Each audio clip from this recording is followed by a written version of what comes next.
The Forward Thinker Show is available wherever you listen to your podcasts. Hey, it's Laurel, and welcome to The Forward Thinker Show, the podcast where we share the stories and expertise of global leaders in business and technology. Today, we're joined by Robert Hacker, co-founder and director of Startup FIU, former CFO and COO of One Laptop Per Child, an international social venture started at the MIT Media Lab. He built a billion-dollar company in Indonesia, and author of 2 books on traditional and social entrepreneurship strategies. So basically, he's done a lot of things, and he's basically like a hustle bro, but like 10x that. How are you doing today, Hacker? I'm doing fine, Coral. I'm doing fine. This is our first, I'm going to call it commercial venture together. Commercial venture, yeah. How many of my courses have you taken at FIU? Oh, yeah. Also, he's my professor. I've taken him for 3 semesters now. Right. Yeah. So in the honors college, you can pick who your professors are, and you get to choose like a variety of interdisciplinary courses. And I just so happen to choose the only course is Startup FIU. She keeps forcing me to come up with new courses so she can take me again. I don't think I'll have enough credits, but yeah, that's why we're doing this. So, I wanna start off with, I always ask this question to all of my guests. Where are you from? Where'd you grow up? Okay, I grew up in upstate New York, near the Canadian border. Oh my God. It is exactly what people think America is, or at least what America was. All right, everybody's just sort of hardworking, very patriotic, simple lives. All right, and you know it's the model that built the country. So was that like Buffalo or Syracuse? Syracuse? Oh. Right. Yeah. In fact, my entire family practically all went to Syracuse University. My mother, my sister, my brother, they all went to Syracuse. Wow. You had a company in Asia, and it's a billion-dollar company. I noticed online there was nothing like public about it. Could you share the name of it or? Oh, sure. Yeah. The company is called Matahari, which in Bahasa Indonesian language means the eye of the sun, so it's the sunrise. All right, and it was founded by a Chinese husband and wife, and actually the wife was the merchant. She was the one that picked and designed and produced the merchandise, and the man was sort of the visionary, the motivator. He thought he knew a lot about real estate, which maybe wasn't as correct as he thought, but they built it up to about $40 million in revenue, and then I joined them, and I took it from 40 million to $1 billion. Jesus Christ. It was the largest retail company outside of Japan in all of Asia because China hadn't boomed yet. Oh my gosh. Yeah. That's absolutely insane. And it seems like after that, over the years, you've done other projects, but something right now that you're focused on is sort of giving back to, you know, not only like the community, but to like young people here at FIU. And so I recently read in one of your Medium articles that every company is a software company. Could you explain what that means? Sure. I became involved in software in the 80s. Interestingly enough, working with the Japanese. I was doing technology licensing for the Japanese to acquire software because they didn't understand how to write software for computers. I never did find out why they thought that, but they just acknowledged we need American software. And so watching the Japanese specify what they wanted in what industries and all of that launched my study of software. All right, and then in Indonesia, the computer technology continued to advance in terms of my development Because, for example, we had all of our stores across 10 time zones linked by satellite to capture the data out of the cash registers. Why did we have to use satellite? Because the phone system was so bad. All right. So here I was collecting data using a satellite system in the third world when most of the first world wasn't doing it. All right. But Very innovative hacker. but it's all this gradual building on some understanding of, computers and software and network technology. And so when you look today at the modern corporation, all right, Jensen Huang describes it that you have to have two companies. You have to have a software company and you have to have an industrial company. Now, the industrial company is all about the matter and the manufacturing and delivery and supply chain. But all of that is defined by your artificial intelligence-based augmented collective intelligence, right? Which is the cyber-physical union. And that is a dramatic change from where the Japanese were in the 1980s to where we are today. And the world you're going to live in is going to be that world of two corporations in one. Yeah. I know that Starbucks, apparently they make more money on their gift cards, like the virtual gift cards, than on their coffee itself. It's crazy that they're more like a digital financial company than a coffee company at all. Well, that example, there are many examples like that. I mean, it may not be quite to the same scale, but look at all the money that Apple makes off of their application store. Right. It's not manufacturing, it's not hardware. It's barely computers. It's all software. Yeah, it's all software. Yeah. And I guess, but like, I'm kind of scared because we're going to need less people to make software than hardware. As we talked about in class today, you may have been setting up, so you might have missed that part of class, but this notion that task-oriented software is going to take over and play a much more prominent role than it's ever played. And so it's just a question of what tasks do you want to apply the artificial intelligence to? Do you want it to write software? Or do you want it to critique your writing for a book? Or do you want it to produce dog images? It's really just a question of what you want done. It's going to happen. Yeah, it is.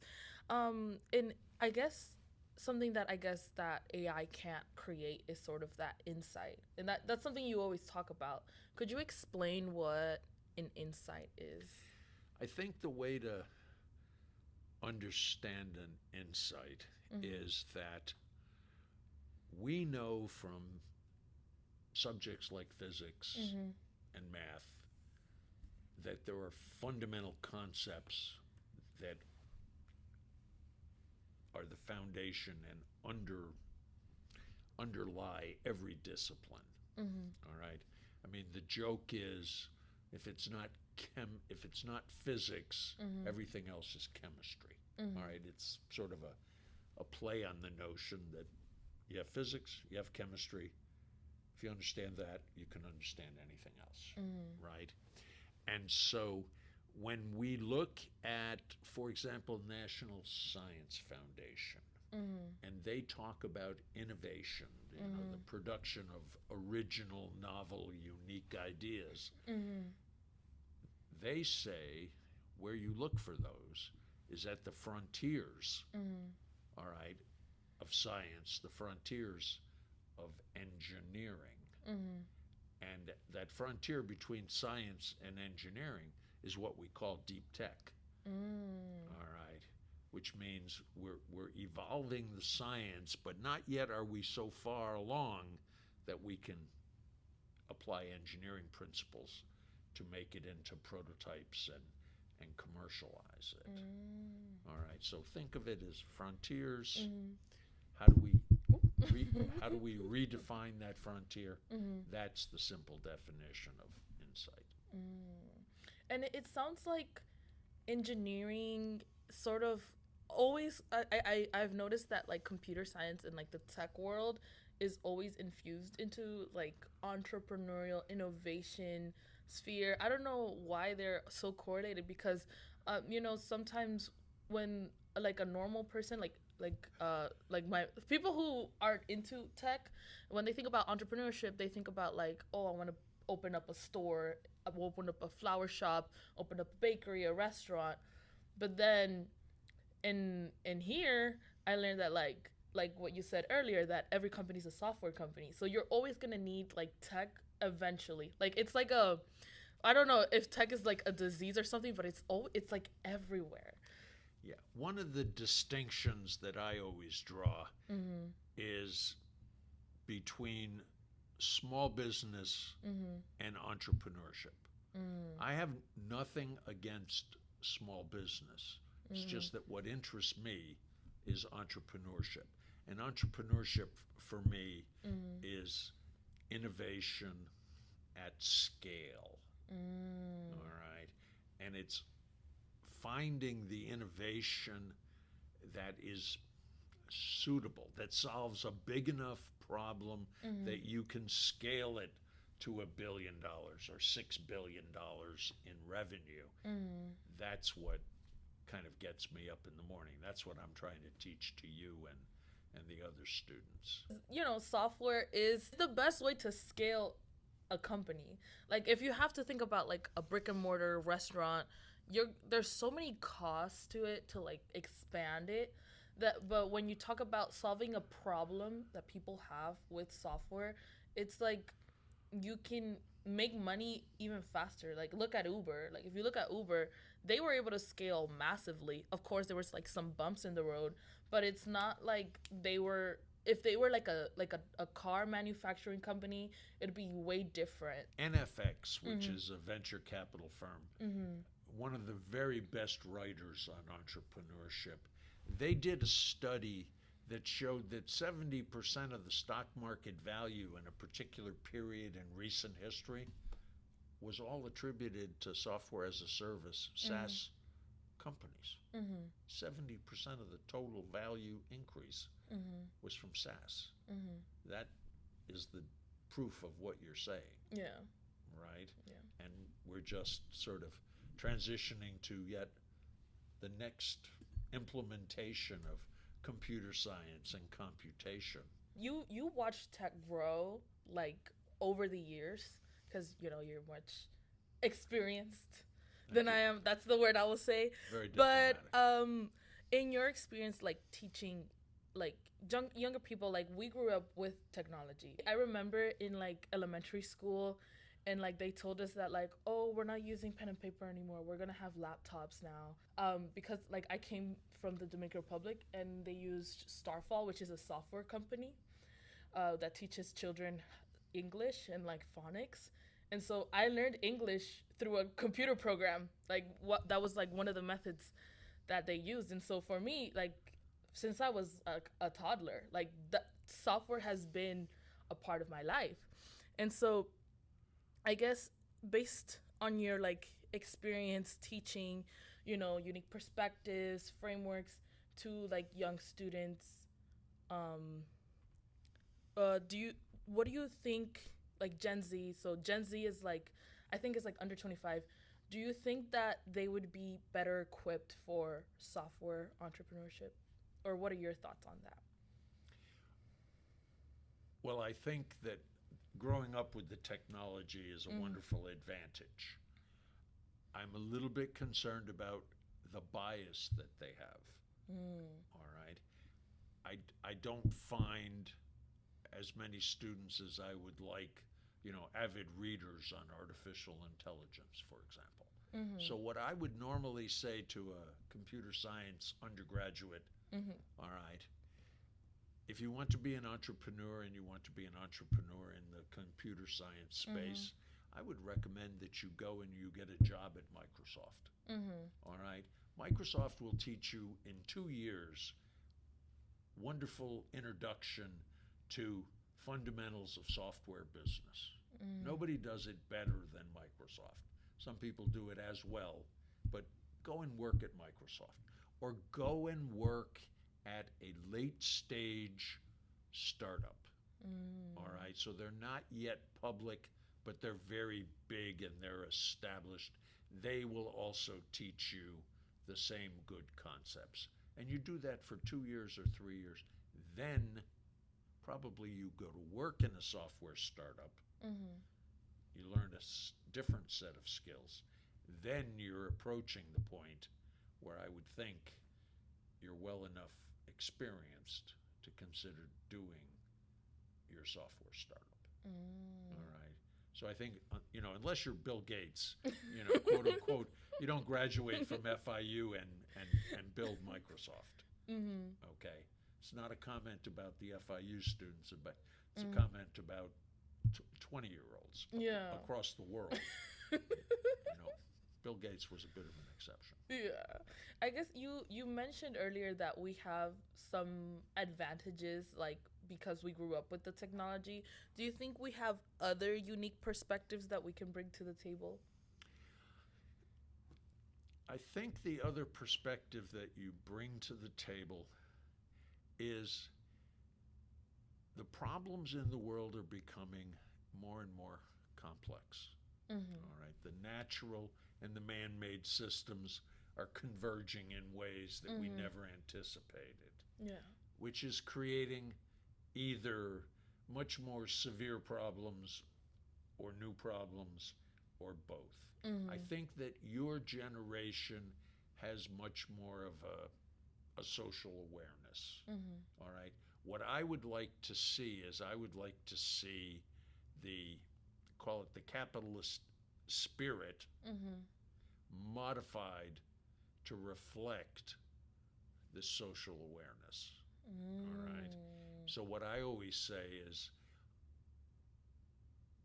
I hope that in 20 years, we no longer need to talk about social entrepreneurship, because the social part hasn't been embedded by you Gen Z people so well that entrepreneurship by definition comes with a social awareness and a designed, purposeful social impact as part of the company, the culture, the values, the strategy. I guess I was always confused on like your social entrepreneurship and like regular entrepreneurship, and like why it's like quote unquote better, because like when you talk about like social entrepreneurship, I thought you were talking about like not making a nonprofit or something like that. Well, an awful lot of people think that social entrepreneurship is sort of nonprofit. All right. In fact, when I did the project at MIT, they brought me in to convert the project from a donative model to the sale of the product to the governments, who then gave it for free to the children.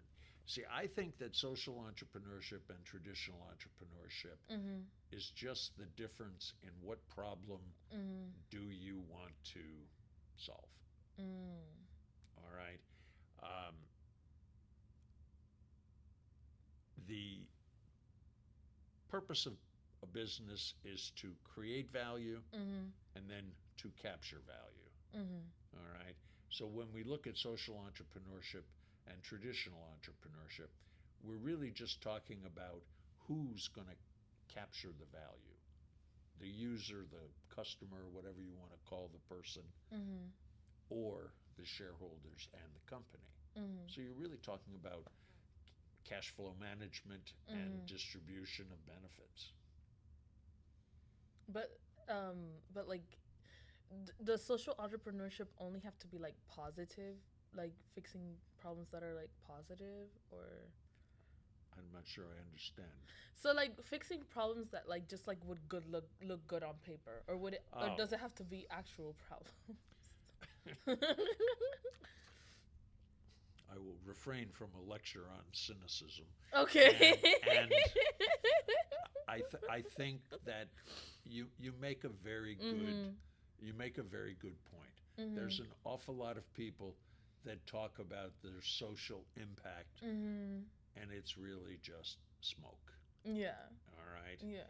I would hope that your generation, if we're going to quote unquote do away with social and entrepreneurship because the social is embedded in the entrepreneurship, I guess I should clarify my statement and say I expect real impact, not cosmetics. Yeah. Not like, oh, this is an app for you to find the best clothes for your dog. Yeah. Yeah. Yeah. That's not No. I guess I wonder, because you said like you want to like embed social entrepreneurship into the business that you're building, more specifically software business. What kind of mindsets and frameworks do you believe Gen Z entrepreneurs or Gen Z like aspiring entrepreneurs should have? Well, I think that you build your company,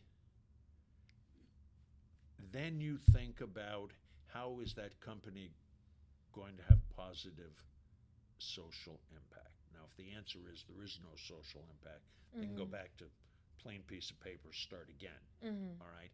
But you see, I think that you can have a for-profit company making cars, but have a social purpose of training children, that need help in elementary school, and you fund that, right? It doesn't have to be locked into cars, right? It can be whatever you want it to be, and that flexibility is a bias that most people don't have. They think, well, if I'm doing steel manufacturing, I have to do X.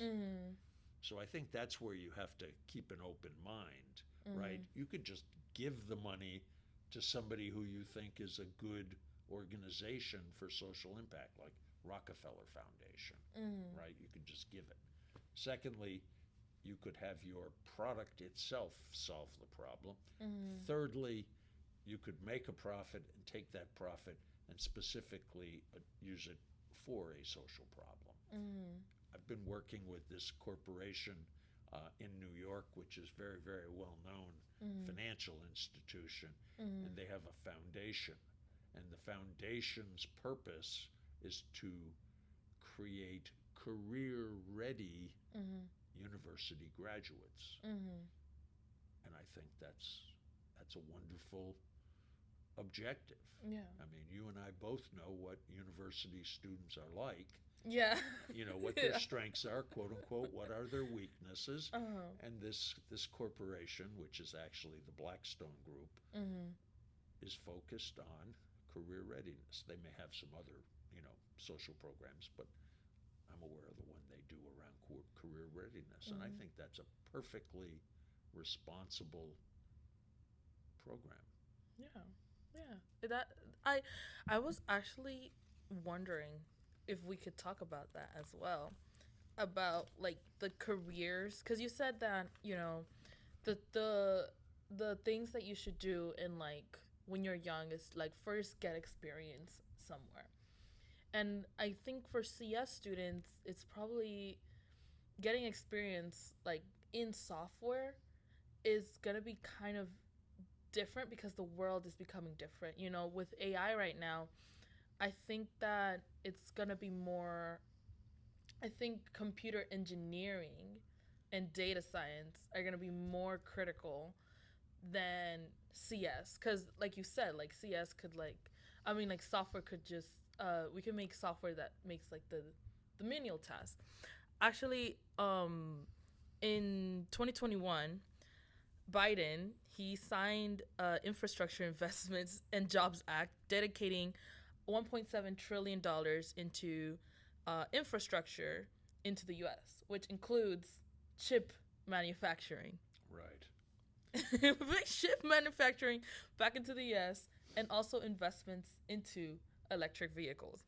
So there's obviously more federal spending in the chip manufacturing hardware space. And now with like the whole thing with NVIDIA talking making more specialized chips, I feel like there's going to be a need for more people with that hardware knowledge in the future. 100% agreed. Yeah. I think you're reading the market really well. Yeah. You've been an excellent student in my 3 classes. No, I think that this is, see, that's an insight. You were asking me, how do you find insights? You found an insight by analyzing the situation, bringing your expertise to bear, and looking for opportunity. All right. I mean, when Jensen Huang says that computer equipment is the big growth area that's coming, Yeah. all right, that's pretty good company to be in. Yeah. All right. And, the government spending a lot of that money in this area is, a wonderful, it's not a coincidence, but it is a coincidence. It's an right? indicator. Yes. Yeah. Yes. Is definitely, I wonder, because because I'm kind of conflicted on topics like this, because it's like, okay, yes, like a software business could scale or whatever, but like the future is coming more hardware based because the software is getting automated. Your question makes me realize something that I hadn't quite put together before. If we say that this advances in AI and the computer equipment to reach its potential is the key characteristic of the 4th industrial revolution. Oh. If we go back and look at the 3rd industrial revolution, which was the launch of computing, what drove that revolution was, again, the advances in the equipment, right? Yeah. We had big mainframes that were as big as this floor in the building, and we advanced all the way to better computing in our hand. Yeah. Right. So your instinct to be following the equipment again is a very good instinct. Remember during your lifetime the following point.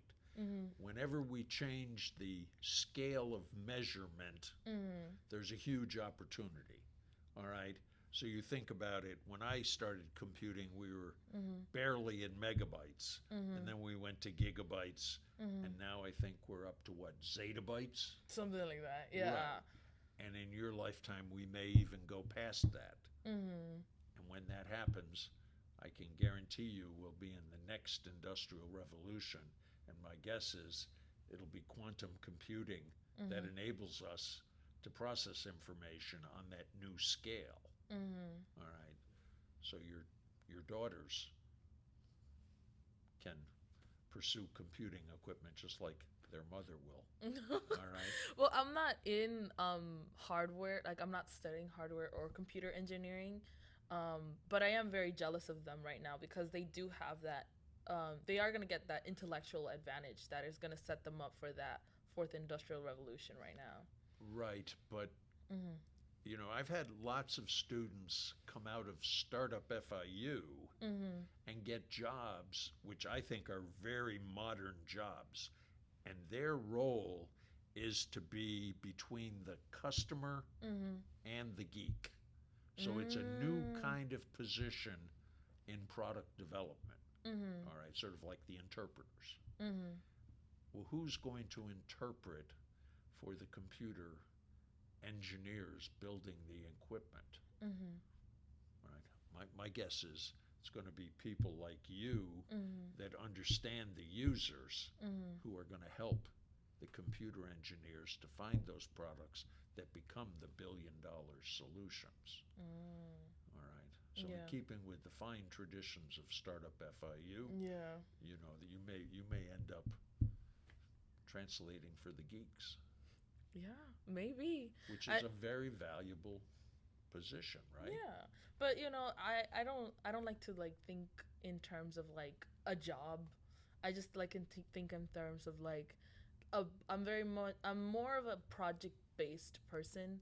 Like I want to see projects go through and like I want to help them get better. Like for example, like I could do jobs that are like, I like to call them like postalita, which is just like, postalita is like I just pose and like I have a title and then that's it. Very like no, I wouldn't say like political, but like, yeah, just like I just post, have a photo, have a title, and put it on my LinkedIn.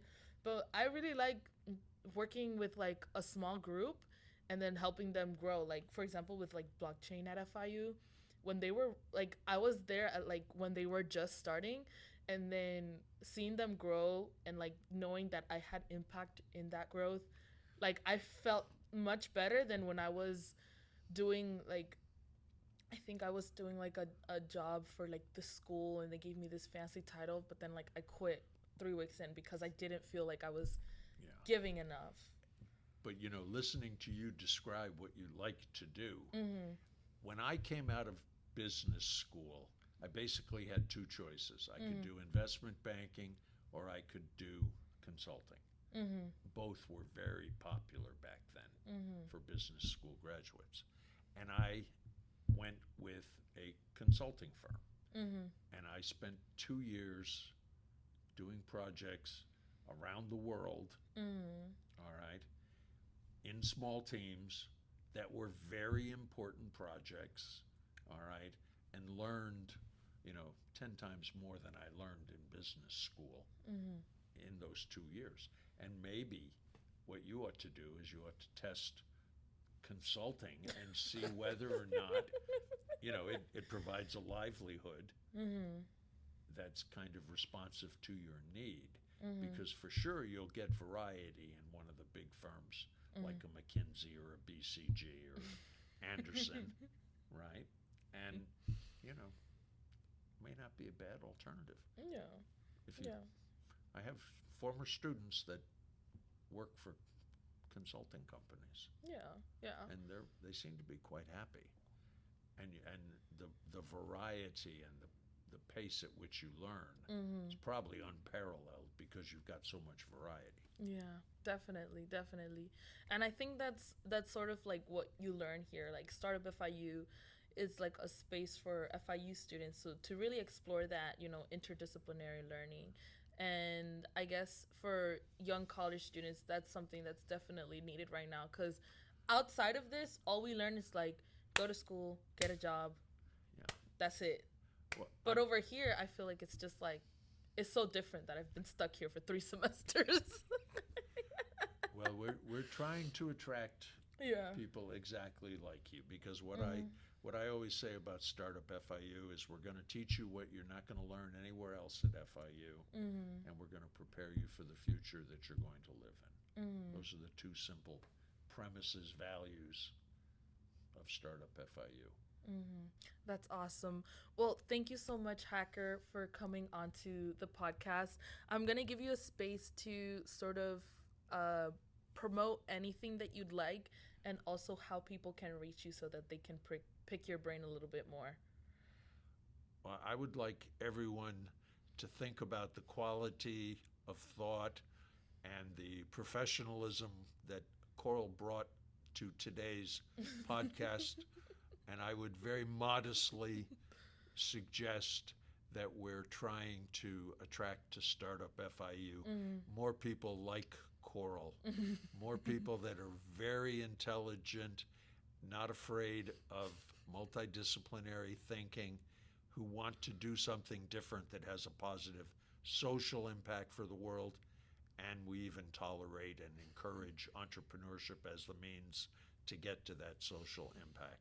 So my closing commercial is for Startup FIU. And remember, we do want to teach you what you're not going to learn anywhere else at the university or anywhere else in Miami. And equally important, we want to prepare you for the world you're going to live in. So whether you're in the community, you're here at the university, you could even be a PhD student, we welcome everybody.